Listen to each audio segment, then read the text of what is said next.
J'ai les retours des clients sur le terrain. Il y a encore énormément de freins qui sont psychologiques, ça c'est clair. On parlait tout à l'heure de la recharge en appartement, etc. J'ai énormément de clients qui nous disent qu'ils se battent avec les syndicats de copropriété, etc. Ils n'y arrivent pas. Donc pour l'instant, c'est vrai qu'il y a encore des freins. On a des clients, des commerciaux qui donc roulent beaucoup, sont assez speed, parce qu'aujourd'hui la vie est assez speed en général. Partir le matin, programmer son itinéraire, recharger sa voiture à tel endroit, arriver à tel endroit avec assez d'autonomie en arrivant. Il y a encore une grande partie des gens qui hésitent avec ça quand même. Et le coût, on a encore des loyers assez élevés. Pourquoi ? Je vous donne la raison. Aujourd'hui, le véhicule électrique, c'est une technologie récente. Certains constructeurs vont être plus performants que d'autres. Donc les gens vont être à l'affût de ces nouveautés, de ces technologies.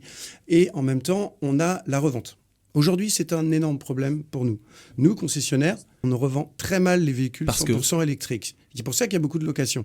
Très bien. Mais derrière, on a du mal à les revendre. C'est pas l'obsolescence du produit en lui-même. C'est pas la fiabilité qui est en cause. C'est en fait peut-être l'obsolescence de technologie, en fait. Que comme la technologie va vite, eh bien, en fait, elle évolue très vite. Au bout de 3 ans, un modèle, il est moins performant, forcément, que le modèle qui C'est normal, sort neuf. c'est comme tout, pour les portables. C'est comme les téléphones, tout ça, voilà. Et le temps que ça rentre un petit peu dans les mœurs, qu'on arrive à aussi proposer des loyers attractifs à la revente en occasion. Parce que le problème, en neuf, on est subventionné. En occasion, on n'est pas subventionné. Donc derrière, vous avez un véhicule électrique. Aujourd'hui, je vends des véhicules électriques d'occasion 2 fois plus cher en mensualité qu'un véhicule neuf.